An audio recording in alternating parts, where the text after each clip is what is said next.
Keep us forever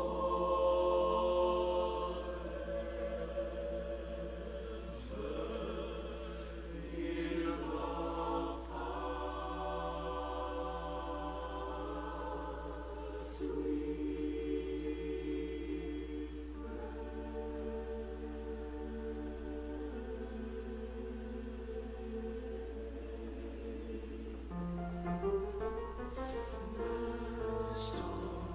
we straight from the places far gone where we last thee. Lest our hearts, drunk with the wine of the world, we forget thee. Shadow beneath thy hand, may we forever stand.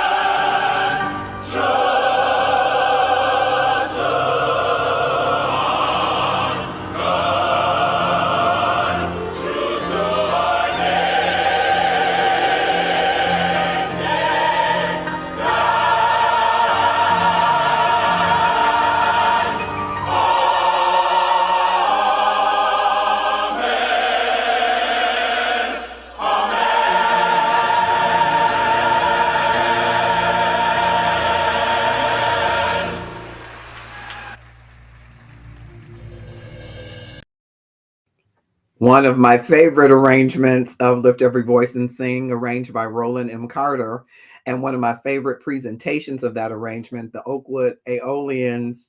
Bravo, and thank you so much. We do not own the rights to that music, of course, but we are proud and privileged to play it today as we celebrate, nationally at least, the birth of Dr. Martin Luther King Jr., the drum major for justice. And it wouldn't be love in the Love and Stuff community if we didn't take a few moments to celebrate and herald this great drum major for justice who accomplished so much in his lifetime and is still accomplishing more thereafter. And hopefully you and I have aligned our thoughts and thinking and action with the dream to help to make the dream come alive and to help the dream to flourish. So whether you're watching us this evening here on Facebook, on the Love and Stuff community page, or the Marcus R. Holmes page, on Twitch TV, on YouTube events, on LinkedIn Live, or on Twitter, I hope that you will drop in the comments, and I hope that you will click share and tag 5 of your closest connections, subscribers, or friends, 5 of the more popular ones, to join in tonight's celebration as we do some excerpts from the dream. We'll be sharing more reading content than video content because we don't own the rights to all of that content. But I wanted to share the sources with you. We're going to be sharing from A Call to Conscience, the landmark speeches of Dr. Martin Luther King Jr., which is available. The version of the dream speech that we want to share from is when it was first presented here in Detroit, Michigan, back in 1963. Also from his great work, Where Do We Go From Here? We want to share some excerpts from Dr. Martin Luther King Jr.'s great work. We'll also be sharing Little Fires Everywhere, Pandemic, Protest, Politics and Power, co-authored by Dr. Valencia Etner, who is a member of our Love and Stuff community, and Dr. Van Carl Williams. Want to share a bit from that, and of course a bit from Barack Obama, The Audacity of Hope, from his epilogue. And so we will be sharing quite a number of pieces throughout this short time together, and I hope that you will be with us instead of maybe some of the video content to which we do not own the rights. But I am sure that everybody has heard of the drum major of justice, but it bears to say Dr. Martin Luther King Jr., whose birthday was yesterday, January 15th, was born in 1929. died in April 4th, 1968, and he is considered one of history's greatest speakers, orators, and social activists. His leadership in peaceful protest helped end segregation as we knew it during the American Civil Rights Movement. Interesting to some, and many may already know this, when he was born, his parents, Michael and Alberta, gave him a different name from the one we know today. They called him Michael. But Michael Sr. later changed his name and his son's name to Martin Luther after the famous religious leader. The middle class family was very religious. Both Martin's father and grandfather were pastors in Atlanta, Georgia, and they grew up in a loving home but experienced racism from an early age. King attended public schools in Georgia, and as you may know, he skipped 9th and 11th grades and graduated from high school at the age of 15. And it was around that time that he joined the National Association for the Advancement of Colored People, the NAACP, a civil rights organization that his father led the Atlanta chapter at that time. He graduated from Morehouse College in 1948. He went on to study religion at Crozier Theological Seminary in Chester, Pennsylvania. In 1951, he graduated with honors and was class valedictorian. Soon after, he enrolled in a PhD program at Boston University in Massachusetts. He met music student there, Coretta Scott, and they married and later had 2 sons and daughters. Of course, you're going to hear throughout many of the great things about him, but I wanted to bear repeating those things because on this holiday that we celebrate, his birthday, one of the most single formidable figures in our American history and worth celebrating and repeating. And so I definitely want to share with you from all right, someone on, thank you so much for joining us. From the Call to Conscience, which is a work that cites many of his landmark speeches, I wanted to read from that an excerpt of this from the first, really, I Have a Dream speech. And the foreword to this address at the Freedom Rally, which happened on June 23rd, 1963, here in Detroit at Cobo Hall. Aretha, the Queen of Soul, and Irma Franklin write a little bit about their experience of meeting him. And I just want to share a bit of their excerpt and then a bit from the dream excerpt of that first rendering of the dream. They write, the Detroit March was set for June 23rd, culminating in a rally at the downtown Cobo Hall. The march was a huge success, and the crowd was so enthusiastic that at one point, Dr. King, my father, she refers to Dr. C.L. Franklin, Ben McFaul, Walter Reuther, and Mayor Kavanaugh were literally swept off their feet as they linked arms at the front of the march when the crowd, swelling to over 150,000 people, surged forward. Dr. King called it the largest and greatest demonstration for freedom ever held in the United States. And so I wanted to just give you that picture and imagery if you haven't seen those pictures or heard of that speech that maybe wasn't as famous at the time as the March on Washington speech that happened later, but that speech first happened at Cobo Hall. And can you imagine them locked arms and the crowd pushing forward and almost raising them, or as Aretha says, literally raising them off their feet? And so I wanted you to have that imagery as I read from a part of the original dream speech. And I may remove my glasses at points that I can see. So he writes from his speech, he says, as I move toward my conclusion, you're asking, I'm sure, what can we do here in Detroit to help in the struggle in the South? Well, there are several things that you can do. One of them you've already done, and I hope you will do it in even greater dimensions before leaving this meeting. Now, the second thing that you can do to help us down in Alabama and Mississippi and all over the South is to work with determination to get rid of any segregation and discrimination in Detroit. Realizing that injustice anywhere is a threat to justice everywhere. And we've got to come to see that the problem of racial injustice is a national problem. No community in this country can boast of clean hands in the area of brotherhood. Now, in the North, it's different in that it doesn't have the legal sanction that it has had in the South, but it has its subtle and hidden forms, and it exists in three areas: in the area of employment discrimination, in the area of housing discrimination, and in the area of de facto segregation in the public schools. And we must come to see that the de facto segregation in the North is just as injurious of the actual segregation in the South. And so if you want to help us in Alabama and Mississippi and over the South, do all that you can to get rid of the problem there. And then we also need your support in order to get the civil rights bill that the president is offering passed. And that's a reality. Let us not fool ourselves. I'm going down a little farther, and thank you, those of you that are joining: Marion Richardson, Timothy Dennis, Jan Holmes Boyd. Please click share. And I do not want to give you the impression that it's going to be easy, he writes, or he speaks. There can be no great social gain without individual pain.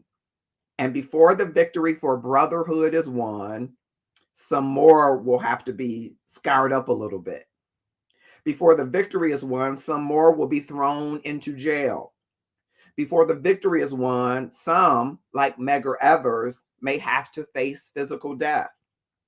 But if physical death is the price that some must pay to free their children and their white brothers from an eternal psychological death, then nothing can be more redemptive. Before the victory is won, some will be misunderstood and called bad names, but we must go on with a determination and with a faith that this problem can be solved. And so I go back to the South not in despair. I go back to the South not with a feeling that we are caught in a dark dungeon that will never lead to a way out. I go back believing that the new day is coming. And so this afternoon, I have a dream, he said. It is a dream deeply rooted in the American dream. I have a dream that one day, right down in Georgia and Mississippi and Alabama, the sons of former slaves and the sons of former slave owners will be able to live together as brothers. I pause at that point in the speech because I wonder what he would say today, knowing that the first African-American senator in Georgia, Dr. Raphael Warnock, is working hand in hand with others across the chasm of race and ethnicity, even though Georgia has very demarcated racial lines. But some of that dream has come true, right? Back to the speech. I have a dream this afternoon, he said, that one day, little white children and little Negro children will be able to join hands as brothers and sisters. I have a dream this afternoon that one day men will no longer burn down houses and the church of God simply because people want to be free. I have a dream this afternoon that there will be a day that we will no longer face the atrocities that Emmett Till had to face or Medgar Evers had to face, but that all men can live with dignity. And I pause again because we're thinking of all of the names, and you can drop them in the comments, of Philando Castile and Sandra Bland and Ahmaud Arbery and George Floyd and many others who have faced atrocities because of the lack of being able to live with dignity. So we still have work to do there, right? I have a dream this afternoon, I continue from the speech, that my four little children will not come up in the same young days that I came up within, but that they will be judged on the basis of the content of their character and not the color of their skin. I pause again because there are corporations and organizations all around who are utilizing the excuse of recessive patterns to say that they will abandon their diversity, equity, inclusion, justice, and belonging initiatives. And shame on them. Those initiatives are so needed today as much as they were needed during the time of the speech of dreaming, so that children who are in the educational pipeline will be given the skills that really are needed in employment. And the skills will be equal level of playing. So whether we have children in the school system, it is incumbent upon all of us to ensure that our educational systems have equity and are arming our children with the skills that will give them the jobs of the future without the color of their skin, without regard to it, right? I have a dream this afternoon, the speech continues, that one day right here in Detroit, he said, Negroes will be able to buy a house or rent a house anywhere that their money will carry them and that they will be able to get a job. All of these parts of his dream. Yes, I have a dream this afternoon that one day in this land, the words of Amos the prophet will become real and justice will roll down like waters and righteousness like a mighty stream. I have a dream this evening that one day we will recognize the words of Jefferson that all men are created equal, that they are endowed by their creator with certain unalienable rights, that among these rights are life, liberty, and the pursuit of happiness. I have a dream this afternoon, he goes on. I have a dream that one day every valley shall be exalted and every hill and mountain shall be made low. The rough places will be made plain, and the crooked places will be made straight, and the glory of the Lord shall be revealed, and all flesh shall see it together. I have a dream this afternoon that the brotherhood of man will become a reality in this day. And with this hope, he said, I will go out and carve a tunnel of hope through the mountain of despair. With this faith, I will go out with you and transform dark yesterdays into bright tomorrows. With this faith, we will be able to achieve this new day when all of God's children, Black men and white men, Jews and Gentiles, Protestants and Catholics will be able to join hands and sing with the Negroes in the spiritual of old. Free at last, free at last. Thank God Almighty. We are free at last. And again, this is an excerpt of his speech delivered in Detroit, Michigan, June 23rd, 1963, at the Freedom Rally at Coble Hall. It is an excerpt of the book, A Call to Consciousness. And I hope that if you haven't purchased it, you would. It chronicles a number of his landmark speeches. Good evening, those that are joining him, Hassan and others. A Call to Consciousness. These are the landmark speeches of Dr. King. When we come back after a short break, I want to talk a little bit from one of his last works. Where do we go from here? Some of the excerpts there. And I'd love to hear from you in the comments. You've heard him lay out in that speech the first time that he did the I Have a Dream speech, or the first version, if you will, things that he dreamt about. And I'm wondering, do you see any of those things coming to reality? And how can you and I bring those things to pass? I'm Marcus Holmes. This is the Love and Stuff community across all platforms, celebrating the great drum major for justice, Dr. Martin Luther King. Maybe today was a day of reflection or a day of service. Here is a brief talk on the ML King as a day of service. I hope it resonates with you, and we'll be right back. Dr. Martin Luther King Jr.'s message can be heard everywhere. His words changed the nation. And though you might not know where the words came from, you can feel the truth behind them. We're now faced with the fact that tomorrow is today. We're confronted with the fierce urgency of now. The Reverend Martin Luther King Jr. called us all to service. Opportunities to serve those in need are all around you. And every time you volunteer to read to a child, serve a hearty meal, or clean up a park in your comunidad, his message becomes a reality. This January is your chance to let MLK's word inspire you to action. You can volunteer for a better tomorrow on MLK Day at AmeriCorps.gov/MLK Day.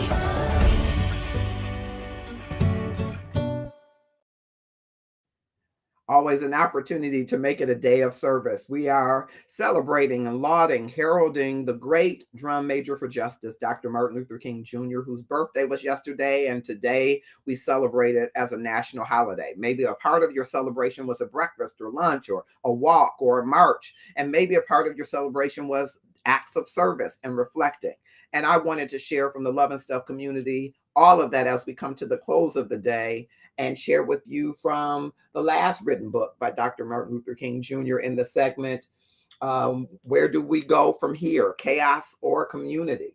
In 1967, Dr. Martin Luther King Jr. isolated himself from the demands of the civil rights movement, rented a house in Jamaica with no telephone, and labored over his final manuscript.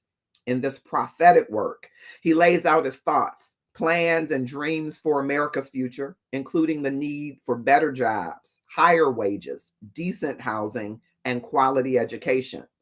With a universal message, of hope that continues to resonate, he demanded an end to global suffering, asserting that humankind, for the first time, had the resources and technology to eradicate poverty. And so I want to read a number of the excerpts out of this masterpiece, and it is indeed prophetic, as you will know, of the great work in life and witness of Dr. King. I read from chapter 1, Where Are We? And this was back, of course, in 1967. So it goes back, and there's some stark contrast about the progress and the stagnation. On August 6, 1965, the president's room of the Capitol could scarcely hold the multitude of white and Negro leaders crowding it. President Lyndon Johnson's high spirits were marked as he circulated among the many guests whom he had invited to witness an event he confidently felt to be historic: the signing of the 1965 Voting Rights Act. The legislation was designed to put the ballot effectively into Negro hands in the South after a century of denial by terror and evasion. The bill laid out on the polished mahogany desk was born in violence in Selma, Alabama, where a stubborn sheriff handling Negroes in the Southern tradition had stumbled against the future.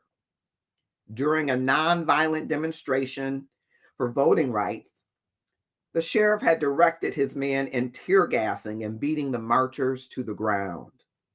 The nation had seen and heard and exploded in indignation. In protest, Negroes and whites marched 50 miles through Alabama and arrived at the state capital of Montgomery in a demonstration 50,000 strong. President Johnson, describing Selma as a modern Concord, addressed a joint session of Congress before a television audience of millions. He pledged that, quote, "we shall overcome," unquote, and declared that the national government must, by law, ensure that every Negro has full rights as a citizen. The Voting Rights Act of 1965 was the result. In signing the measure, the president announced that, quote, "today is a triumph for freedom as huge as any victory that's ever been won on any battlefield. Today, we strike away the last major shackle of fierce and ancient bonds," unquote. 1 year later, King writes, some of the people who had been brutalized in Selma and who were present at the Capitol ceremonies were leading marches in the suburbs of Chicago amid a rain of rocks and bottles, among burning automobiles, to the thunder of jeering thousands, many of them waving Nazi flags. A year later, some of the Negro leaders who had been present in Selma and at the Capitol ceremonies no longer held office in their organizations. They had been discarded to symbolize a radical change of tactics. A year later, the white backlash had become an emotional electoral issue in California, Maryland, and elsewhere. In several southern states, men long regarded as political clowns had become governors or only narrowly missing election. The magic achieved with a witch's brew of bigotry, prejudice, half-truths, and whole lies. So a stark contrast of what we had hoped to accomplish shortly. And then here is part of that contrast.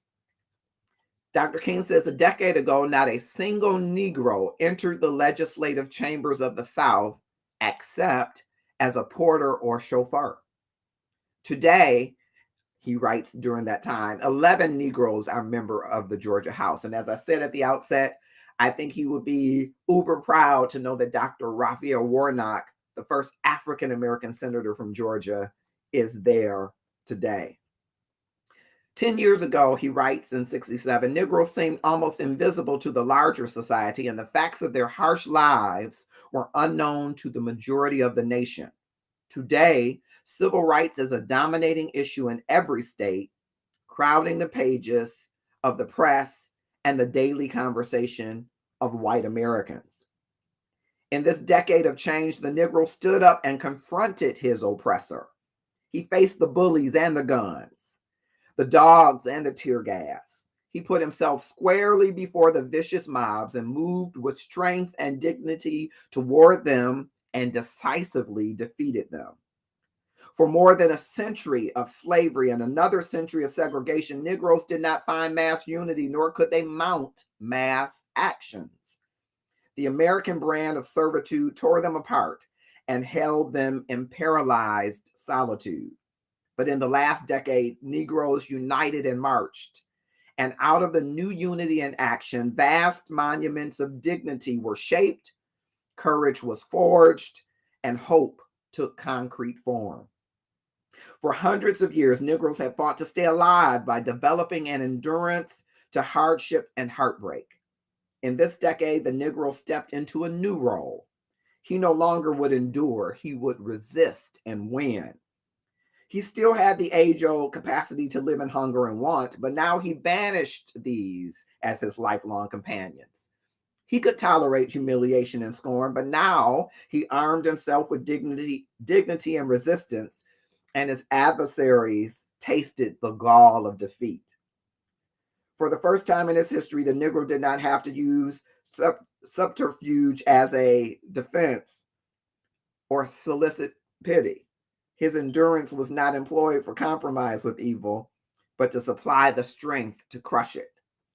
He came out of his struggle, integrated only slightly in the external society, but powerfully integrated within. This was the victory that had to precede all other gains. He made his government write new laws to alter some of the cruelest injustices that affected him. He made an indifferent and unconcerned nation rise from lethargy and recognize his oppression and struggle with a newly aroused conscience. He gained manhood in the nation that had always called him boy. These were the values he won that enlivened hope, even while sluggish progress made no substantial changes in the quality or quantity of his daily bread.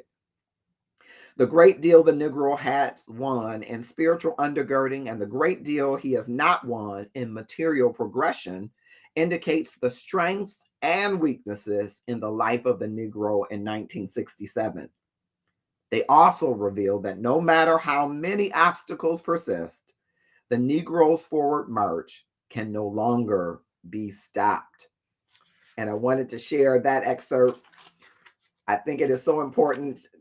Like I said, this prophetic work talked about the contrast and the gains, the material and the spiritual gains of what was integrated within and what was not yet integrated with the external society. I'm going to the section on Black Power, but I must share with you, to give some context to it, a little bit about James Meredith, whom you may have already heard of. But on June 5th, 1966, equipped with only a helmet and a walking stick, James Meredith began a 220-mile march against fear from Memphis, Tennessee to Jackson, Mississippi. Mr. Meredith was an activist who had enrolled as the first African American or Negro in Ole Miss, the University of Mississippi, 4 years earlier. And he organized this one-man march to encourage African Americans in Mississippi to register to vote and to challenge the culture of fear perpetrated by white supremacists in the state. Mr. Meredith crossed the Mississippi border on the morning of June 6, 1966, accompanied by a handful of friends and supporters. State police and federal FBI agents monitored the march while reporters and photographers trailed behind. A few miles south of Hernando, Mississippi, Aubrey Norvell, a white salesman, ambushed James Meredith from the woods and shot him in the neck, head, and back. Before he started shooting, Mr. Norvell warned bystanders to disperse, and he twice shouted James Meredith's names from the woods. But law enforcement did nothing to protect James Meredith. He survived his injuries, but was unable to immediately continue the march. Enraged by this attack, civil rights leaders organized to continue the march to Jackson in Mr. Meredith's place. And on June 26, Dr. Martin Luther King Jr., Stokely Carmichael, and Floyd McKissick were among the thousands of marchers who completed the trip after weathering harassment and physical abuse from angry mobs and law enforcement alike. Mr. Meredith rejoined that march shortly before it reached Jackson and led a rally at the state capitol. And in November 1966, Aubrey Norvell pleaded guilty to assault and battery and was sentenced to 2 years in prison. So the second section takes up as this group of civil rights leaders have left Mr. Meredith, checking on him, ensuring that things were okay, and started to go to other cities and started to go through other cities as a part of this march. As the days progressed, Dr. King writes, debates and discussions continued, but they were usually pushed back to the background by the onrush of enthusiasm engendered by the large crowds that turned out to greet us in every town. We have been marching for about 10 days when we passed through Grenada on the way to Greenwood. Stokely did not conceal his growing eagerness to reach Greenwood. This was SNCC territory, the Student Nonviolent Coordinating Committee territory, in the sense that the organization had worked courageously there during that turbulent summer of 1964. As we approached the city, large crowds of old friends and new turned out to welcome us.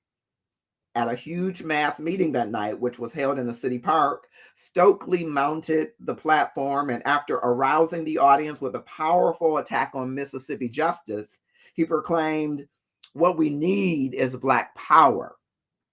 Willie Ricks, the fiery orator of SNCC, leaped to the platform and shouted, "What do you want?"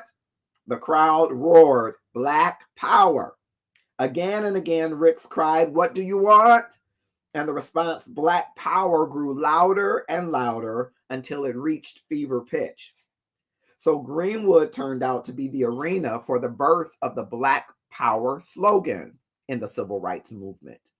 The phrase had been long before used by Richard Wright and others, but never until that night had it been used as a slogan in the civil rights movement. For people who had been crushed so long by white power and who had been taught that Black was degrading, it had ready appeal. Immediately, however, I had reservations about its use, writes Dr. King. I had the deep feeling that it was an unfortunate choice of words for a slogan. Moreover, I saw it bringing about division within the ranks of the marchers. For a day or two, there was fierce competition between those who were wedded to the Black Power slogan and those wedded to freedom now. Speakers on each side sought desperately to get the crowds to chant their slogan the loudest. Sensing this widening split in our ranks, I asked Stokely and Floyd to join me in a frank discussion of the problem. We met the next morning, along with members each of our own staffs, in a small Catholic parish house in Yazoo City. For 5 long hours, I pleaded with the group to abandon the Black Power slogan. It was my contention that a leader had to be concerned about the problem of semantics.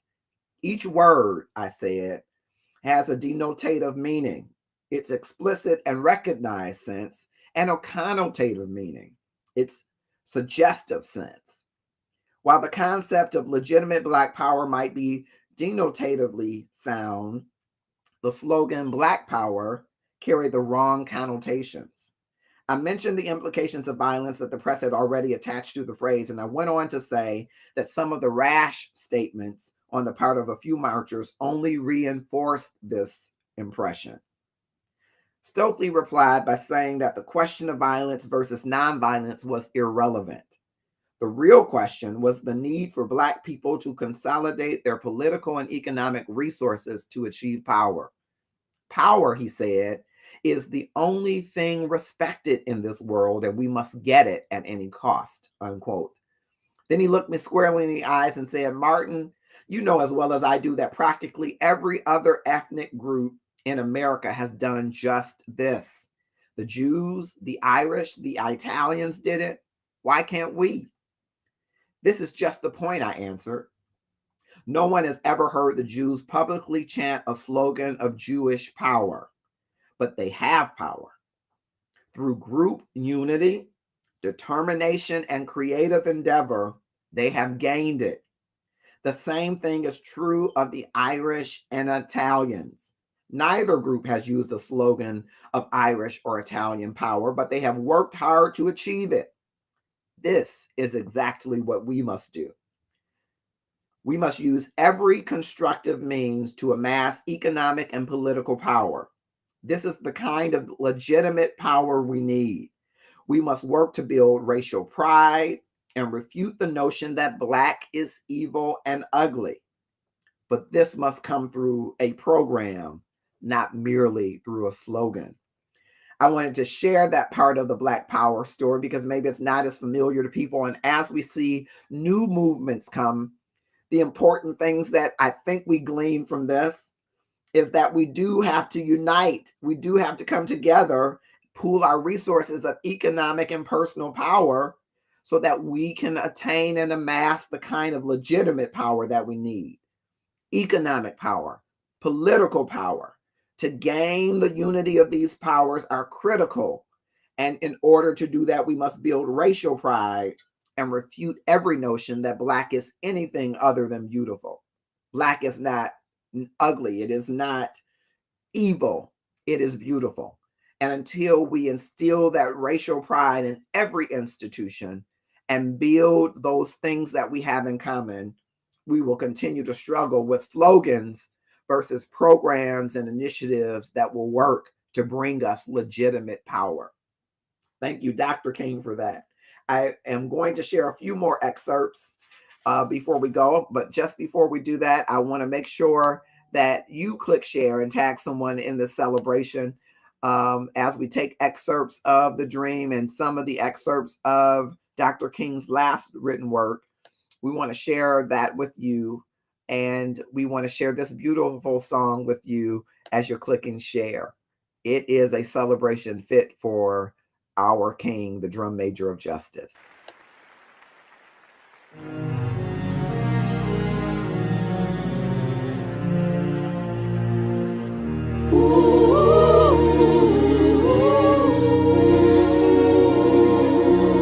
Keep your hand on that plow.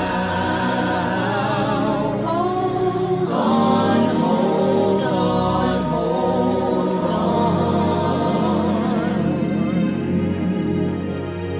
No one, let me come in. Doors are fastened and the windows bent. Keep your hand on that plow and hold on. Hold on. Noah said you done lost your track. Can't plow straight and keep looking back. Keep your hand on that plow and hold on. Hold on. Hold on. Keep your hand on the plow and hold on. Hold on.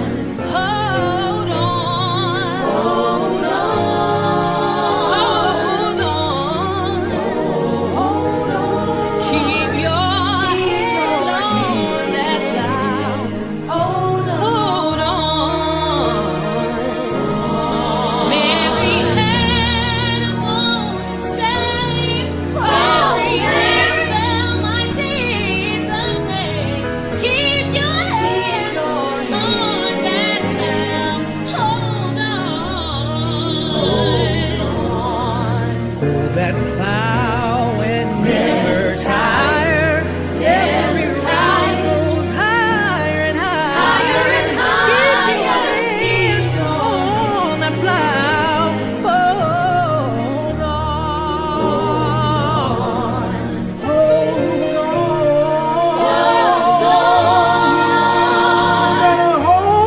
You got to hold. Keep your hand on that plow and hold on. Hold on.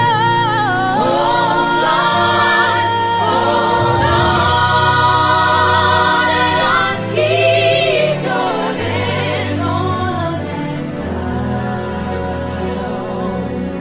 God shall know the rainbow sign won't be water but fire next time. Keep your head on that plow and hold on. When you get to heaven, I'll tell you how. Keep your hand on the gospel plow. Keep your hand on that plow and hold on. Hold on. Through every trial, hold on. He is Jehovah Jireh. Hold on. God will take care of you. Hold on. He's gonna see it through. Hold on.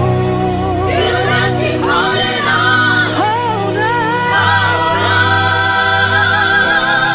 Keep your hand on that plow.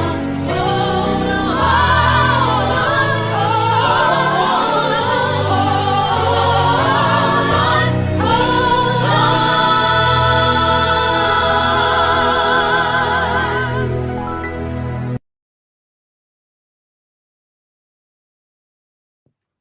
Masterfully and beautifully arranged by Carolyn Tribune Brewer. Thank you, Carolyn. I love that arrangement. Hold on, hold on. Thank you so much. Likes and loves across all platforms for the great work of an awesomely gifted and talented young woman, Carolyn Tribune Brewer. And we thank her for that wonderful rendition. I am going to another section in Where Do We Go From Here? Chaos or Community of Dr. Martin Luther King, The Dilemma of Negro Americans. And I want to share some excerpts of that. And we have just 2 more excerpts, I think, before our epilogue excerpts from our other books. So thank you for your patience. And I hope that this is material that you will go back and review and for your own personal critical thinking about what we can do to further advance the dream of Dr. Martin Luther King. He writes, "The dilemma of white America is the source and cause of the dilemma of Negro America. Just as the ambivalence of white America grows out of their oppressor state, or status rather, the predicament of Negro Americans grows out of their oppressed status. It is impossible for white Americans to grasp the depths and dimension of the Negro's dilemma without understanding what it means to be a Negro in America. Of course, it is not easy to perform this act of empathy. Putting oneself in another's place is always fraught with difficulties. Over and over again, it is said in the Black ghettos of America that no white person can ever understand what it means to be a Negro. There is good reason for this assumption, for there is very little in the life and experience of white America that can compare to the curse the society has put on color. And yet, if the present chasm of hostility, fear, and distrust is to be bridged, the white man must begin to walk in the pathways of his Black brothers and must feel some of the pain and hurt that throbs within without any let up in their daily lives. The central quality in the Negro's life is pain. Pain so old and so deep that it shows up in almost every moment of his existence. It emerges in the cheerlessness of his sorrow songs, in the melancholy of his blues, and in the pathos of his sermons. The Negro, while laughing, sheds invisible tears that no hand can wipe away. In a highly competitive world, the Negro knows that a cloud of persistent denial stands between him and the sun, between him and life and power, between him and whatever he needs. In the words of a noble Black bard of yesteryear, Paul Laurence Dunbar says, "A crust of bread and a corner to sleep in, a minute to smile and an hour to weep in, a pint of joy to a peck of trouble, and never a laugh but the moans come double. And that is life, Negro life." Being a Negro in America means being scarred by a history of slavery and family disorganization. Negroes have grown accustomed now to hearing unfeeling and insensitive whites say other immigrant groups, such as the Irish, the Jews, and the Italians, started out with similar handicaps, and yet they made it. Why haven't the Negroes done the same? These questioners refuse to see that the situation of other immigrant groups 100 years ago and the situation of the Negro today cannot be usefully compared. Negroes were brought here in chains long before the Irish voluntarily to leave Ireland, or the Italians thought of leaving Italy. Some Jews may have left their homes in Europe involuntarily, but they were not in chains when they arrived on these shores. Other immigrant groups came to America with language and economic handicaps, but not with the stigma of color. Above all, no other ethnic group has been a slave on American soil, and no other group has had its family structure deliberately torn apart. This is the rub. Today, there is considerable discussion about the disintegration of the Negro family in the urban ghettos. We need only to learn something about the special origins of the Negro family to discover the root of the problem. The Negro family for 300 years has been on the tracks of racing locomotives of American history, dragged along, mangled, and crippled. Pettigrew has pointed out that the American slavery is distinguished from all other forms of slavery because it consciously dehumanizes the Negro. In Greece and Rome, for example, slaves preserved dignity and a measure of family life. Our institution of slavery, on the other hand, began with the breakup of families on the coast of Africa. Because the Middle Passage was long and expensive, African families were torn apart in the interest of selectivity, as if the members were beasts. In the ship's holds, Black captives were packed spoon fashion to live on a voyage often lasting 2 to 6 months in a space for each the size of a coffin. If water ran short, or famine threatened, or plague broke out, whole cargoes of living and dead were thrown overboard. The sheer physical torture was sufficient to murder millions of men, women, and children, but even more incalculable was the psychological damage. Of those families who survived the voyage, many more were ripped apart on the auction block as soon as they reached American shores. Against this ghastly background, the Negro family began life in the United States. On the plantation, the institution of legal marriage for slaves did not exist. The masters might direct mating, or if they did not, marriage occurred without sanctions. There were polygamous relationships, fragile monogamous relationships, illegitimacies, abandonment, and the repetitive tearing apart of families as children, husbands, and wives were sold to other plantations. But these cruel conditions were not yet the whole stories. Masters and their sons used Negro women to satisfy their spontaneous lust, or, when more humane attitudes prevailed, as concubines. The depths were reached in Virginia, which we sentimentally call the state of presidents. There were slaves that were bred for sale there, not casually or incidentally, but in a vast, deliberate program which produced enormous wealth for slave owners. This breeding program was one answer to the legal halting of the slave traffic early in the 19th century. Against these odds, the Negro family struggled to survive through the antebellum era, and miraculously, many did. In all this psychological and physical horror, many slaves managed to hold on to their children and develop warmth and affection and family loyalties against the smashing tides of emotional corruption and destruction. It's part of the excerpt, and I invite you to read it. It is gripping and telling, and I am going to hasten on to where are we going?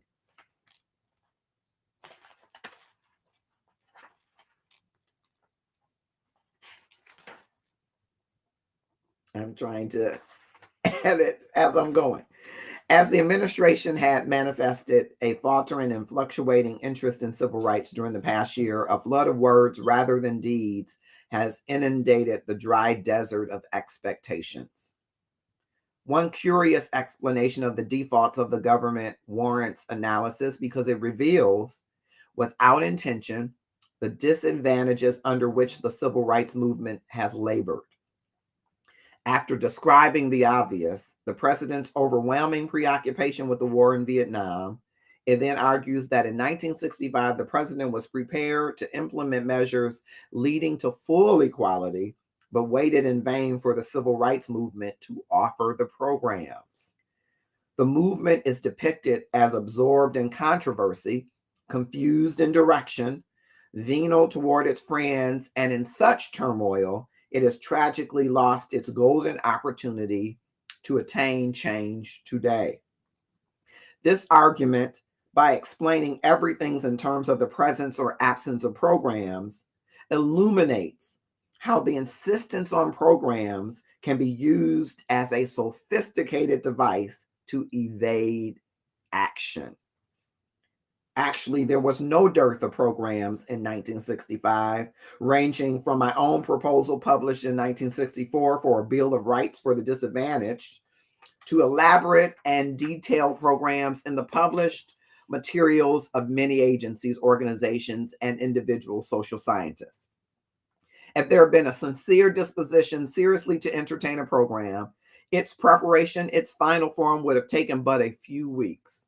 If the federal government had been consumed with fervor to strike an effective blow for civil rights, it need only have begun implementing all the existing laws that are a nullity from one end of the country to another. And I pause there because, again, this is prophetic work, but we see where diversity, equity, and inclusion has been assaulted and suffered. And even one president who thought turn back those diversity and inclusion where there might be certain types of race theory that might be infused in programs. Give us programs. No, give us power. Instead of expecting for us to bring programs, take action. And so in this season of diversity, equity, and inclusion, where organizations and governments alike, on the wake of violence happening, especially around George Floyd's murder, now we see where organizations are abandoning some of those programs, abandoning them, asking for those that have been oppressed to come up with solutions, instead of those that have been part of the oppression to be responsible for solutions. Such a prophetic work. As I hasten on, because we're close to our close, I will go to Little Fires Everywhere, Pandemic, Protests, Politics, and Powers, co-authored by Dr. Valencia Etner, who is a member of our community, and Dr. Van Carl Williams. I'm reading from their epilogue, and then I will close with the Audacity of Hope epilogue. And their epilogue says, Why the Fires Will Continue, subtitled, Waiting No More, the Time Is Now. 401 years ago, African Americans arrived on these shores, and the diabolical institution of slavery, which morphed from a labor experiment to a serial, intentionally dehumanizing, disregarding, stereotyping, murdering, hate-ridden, generationally reinforced mindset that has so infiltrated the very fiber of America that it has taken an enough is enough diverse grassroots movement to even get those who are the beneficiaries of the ingrained mindset and its economic benefits to even consider what has been perpetrated for 400 plus years. For those who thought that electing an African American president was the recompense, Moscow Mitch, for the systemic ways in which those whose foreparents were slaves in this country are treated to this day, you are categorically mistaken. The election of Barack Hussein Obama was a collective choice, but did not obliterate the system of racism. And while he was able to achieve this pinnacle, his status did not and does not excuse or allow for a misconstrued judgment on those in the African American community who have not been given the same opportunities or who have been blocked, misguided, and dismissed by bigoted educators, racial officials, and employers, and yes, those in the religious community who have consistently misinterpreted biblical text for political gain. This protest and subsequent response to the death of George Floyd and others is not an all of a sudden phenomenon. It has been bubbling for decades like a fire ready to combust. The cries of mistreatment have been ignored and disregarded. The pain of unmerited death by those sworn to protect and serve all people continues even in the midst of protests. The wealth disparity, which results in a lack of basic needs, including living in food deserts and a lack of quality health care, have contributed to the disproportionate occurrence of the deadly COVID-19 virus and its effect on African Americans. These tangible issues, along with the ever-present undercurrent of assumptions of diminished intelligence, age-old stereotypical expectations of character and integrity deprivation, and the ever-present adages of not good enough, not smart enough, not attractive enough, have fueled to the no more resolve of African Americans. The struggle of waking up Black in America has activated the masses, especially the young, who are not willing to fall victim to the weight posture of older generations. For Black Lives Matter, Colors of Change, and other groups that are crossing racial demographics, the time is now. No more waiting, no more talking and doing little. And while the tenets of faith have a place, these groups are not waiting for a preacher to lead them. They are not interested in diffusing the anger with hallelujahs or initiating the olive branch. They are demanding intuition by the perpetrator. And until penitence and reparations are evident, and until there is substantive change, there will be no calm, no justice, no peace. Here's the truth. The time had to come. There was no avoiding it, especially in an overt racist Trumpian environment. The infection has never been healed, only bandaged while still hurting. The scab of civil rights has never been fused into the skin of America, and the sore stays raised. Only when the perfunctory, rudimentary, going through the motions acts give way to real acknowledgement and repentance with action will America ever hope to be the United States. In fact, it needs to cease from using that erroneous description until it resembles the truth. America, God's grace, which is sung about, America the Beautiful, has been cheapened by the inability or lack of desire to see and acknowledge the sins of white foreparents as slave owners and rapists and capitalist pimps, by the cheering of the masses as multiple persons were lynched merely because of their heritage, by the twisting of scripture to uphold the dehumanizing of persons throughout its history, by the institutionally driven profiling of African American men as probably criminal, no matter their status, by the over-sexualization of African American women, by zoning and city planning that allows food deserts to make quality food inaccessible for many communities, by substandard health care, if available at all, and by the reduced expectation of educational systems that position African American children to underachieve, continuing the vicious cycle of poverty and disenfranchisement. For those who ask, what do they want? Let's start with the above mentioned issues. Then maybe we can sit at the table and figure out if united is attainable. But until then, we will protest, plan, push policy, and yes, pray simultaneously. We are skilled, capable, astute, and angry enough that backing down is not an option. Waiting is a hard no. Their time is now. Pay attention. That is the epilogue. And as we prepare to close at 7:05, I wanted to read from the epilogue of The Audacity of Hope by President Barack Hussein Obama. I think is a beautiful fitting to our excerpts on the dream. What satisfies me now, I think, being useful to my family and the people who elected me, he writes, leaving behind a legacy that will make our children's lives more hopeful than our own. Sometimes working in Washington, I feel I am meeting that goal. At other times, it seems like the goal recedes from me, and all the activity I engage in, the hearings and speeches and press conferences and position papers, are an exercise in vanity, useful to no one. When I find myself in such moods, I like to take a run along the mall.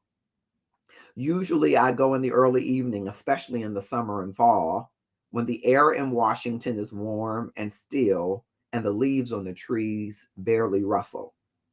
After dark, not many people are out. Perhaps a few couples taking a walk, or homeless men on benches organizing their possessions. Most of the time, I stop at the Washington Monument, but sometimes I push on across the street to the National World War II Memorial, then along the reflecting pool to the Vietnam Veterans Memorial, then up to the stairs of the Lincoln Memorial. At night, the great shrine is lit, but often empty. Standing between marble columns, I read the Gettysburg's address and the second inaugural address. I look out over the reflecting pool, imagining the crowd stilled by Dr. King's mighty cadence. And then beyond that, to the floodlit obelisk and shining Capitol dome. And in that place, I think about America and those who built it. This nation's founders who somehow rose above petty ambitions and narrow calculations to imagine a nation unfurling across a continent. And those like Abraham Lincoln and Dr. Martin Luther King, who ultimately laid down their lives in the service of perfecting an imperfect union. And all the faceless, nameless men and women, slaves and soldiers, and tailors and butchers, constructing lives for themselves and their children and grandchildren, brick by brick, rail by rail, calloused hand by calloused hand, to fill in the landscape of our collective dreams. It is that process I wish to be a part of. My heart is filled with love for this country. And I echo that sentiment in that this country I speak of is the one that Dr. King envisioned, a beloved community where we would be recognized by the content of our character and not the color of our skin.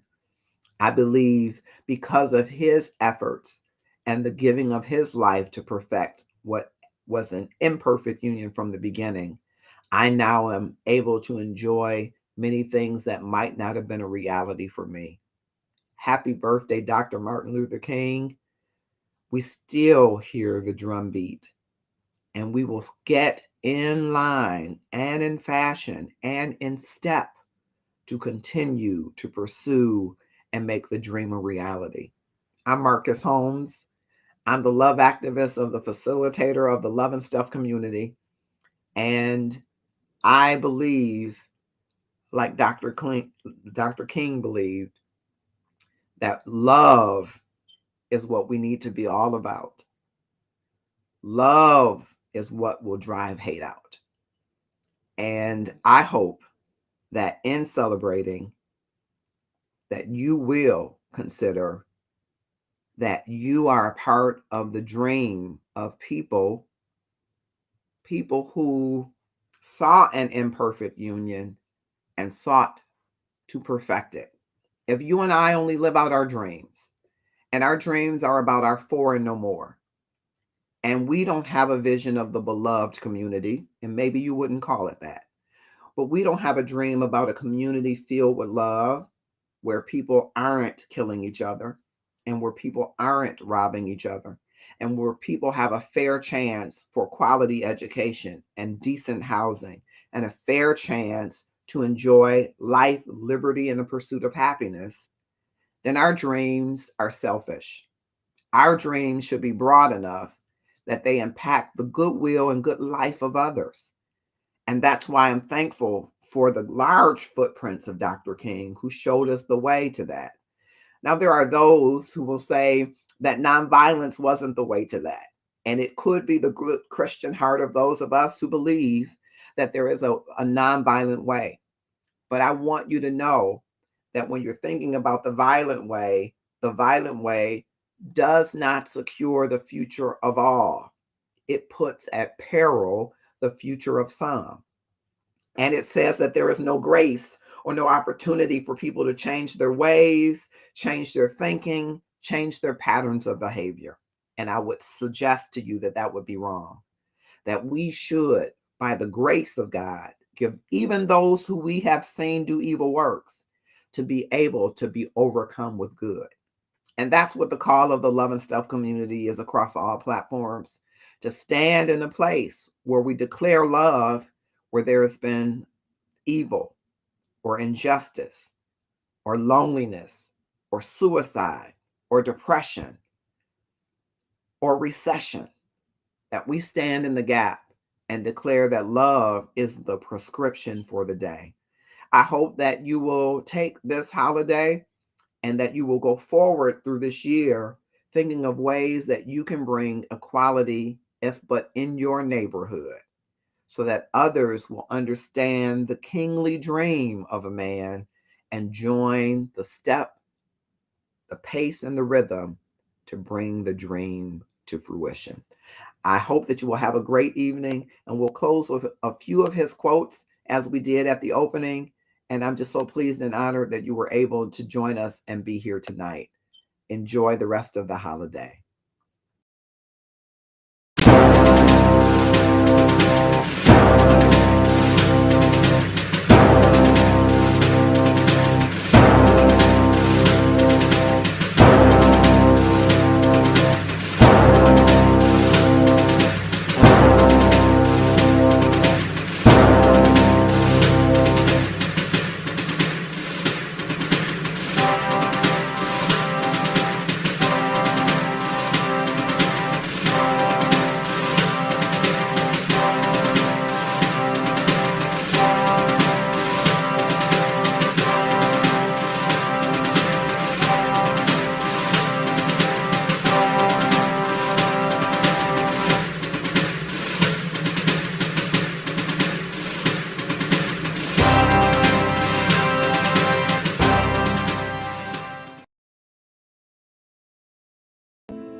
The nonviolent movement for social change must be properly interpreted, as well as developing programs that will deal with the issues of today.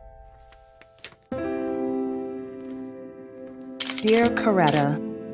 Dear Coretta. Dear phenomenal woman. Dear mother. I can still hear your voice, lifted in song. I can still see the warmth in your eyes and feel the gentle wisdom of your words. You had a vision of the future that felt impossible to so many. But your faith, fortitude, and integrity laid the groundwork for it to become a reality. Thank you, Mrs. Coretta. for creating, for singing, for leading, for being. Heal the wounded soul.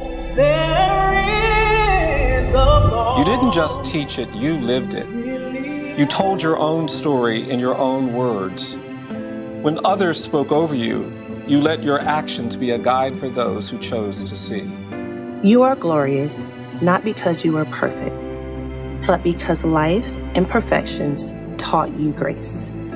Sharpen your compassion and your passions. At this point, I feel even stronger, and I want you to know that you have my utmost support. You stared down hate, stood firm in your beliefs, Protected the small, prepared a place for those who were oppressed. You showed us that resistance is a discipline, integrity is a practice in empathy, and courage can be cultivated by each and every one of us. When people decide to be free and they are united together in that effort, nothing can stop them. You weathered storms, rebuilt from charred embers, conquered fear, and laughed a lot. You told us that we could be anything and that our circumstances didn't define our greatness. Most of all, you taught us that our dreams matter. Dear Coretta. Dear Coretta. Thank you. Thank you.